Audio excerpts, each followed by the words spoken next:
ஒரு தேர்வு இருக்கிறது. அதுதான் இயேசு கிறிஸ்துவினுடைய வருகை. இன்னைக்கு இந்த வருகை குறித்து பேச வந்திருக்கிறேன்னு சொன்னா, பகிரங்க வருகையை குறித்து அல்ல, ரகசிய வருகையை குறித்து நான் பேச வந்திருக்கிறேன். அல்லேலூயா. ரகசிய வருகை. ஆங்கிலத்தில் இது எப்படி சொல்லுவாங்கன்னா ராப்சர் அப்படின்னு சொல்லுவாங்க. எப்படி? ராப்சர் அப்படின்னா தமிழ்ல ரகசிய ஒரு வருகை. எழுத்துக்கள் வாசிகள். லூக்கா எழுதின சுவிசேஷம் வேண்டாம், அப்போஸ்தலர் 1ஆம் அதிகாரம் 11வது வசனத்தை வாசிங்கள். லூக்கா 1:11. சரி, அப்போஸ்தலர் 1:11 வாசிங்கள்.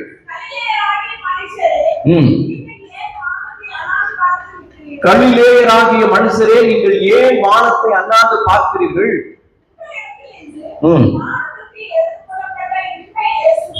உங்களிடத்திலிருந்து வானத்திற்கு எடுத்துக் கொள்ளப்பட்ட இந்த இயேசுவானவர் எப்படி உங்கள் கண்களுக்கு முன்பாக வானத்துக்கு எழுந்தருளி போனாரோ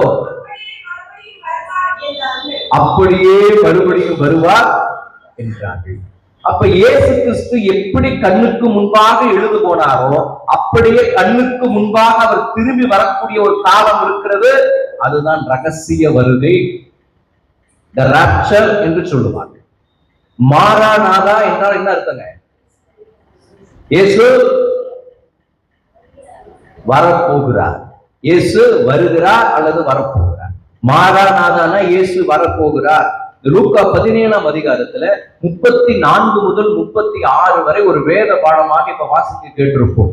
அதாவது ரகசிய வருகையில என்ன நடக்கும் என்கிறதை குறித்து 2 கூட்டத்தை குறித்து சொல்லப்பட்டிருக்கும்ல. ஒரே படுக்கையில் படுத்து கிடக்கிற 2 பேரில் ஒருவன் எடுத்துக்கொள்ளப்படுவான், ஒருவன் கைவிடப்படுவான். வயலில் இருக்கிற 2 பேரில் ஒருவன் ஏற்றுக்கொள்ளப்படுவான், ஒருவன் கைவிடப்படுவான். திரிகை திரிக்கிற 2 ஸ்திரீகள், ஒருவர் ஏற்றுக்கொள்ளப்படுவார், மற்றவள் கைவிடப்படுவாள். யார் அந்த ஒருத்தர், யார் இன்னொருத்தர்? இந்த ரகசிய வருகையில் இருக்கிறத பார்த்தீங்கன்னா அநேக ரகசியங்கள் அடங்கி இருக்கிறது அந்த ரகசிய வருகை. அல்லேலூயா. 2000 ஆண்டுகள் எதிர்பார்த்து கொண்டிருக்கிற ஒரு வருகை இயேசு கிறிஸ்துடைய ரகசிய வருகை. 2000 ஆண்டுகளுக்கு மேல இயேசு வருவார் என்கிற நம்பிக்கை கிறிஸ்தவ நம்பிக்கைக்குள்ள ஒரு அடங்கி இருக்கிற ஒரு பெரிய நம்பிக்கை. அல்லேலூயா. யோவான் 14ஆம் அதிகாரம் வசனம் 2-3 வாசிங்களேன்.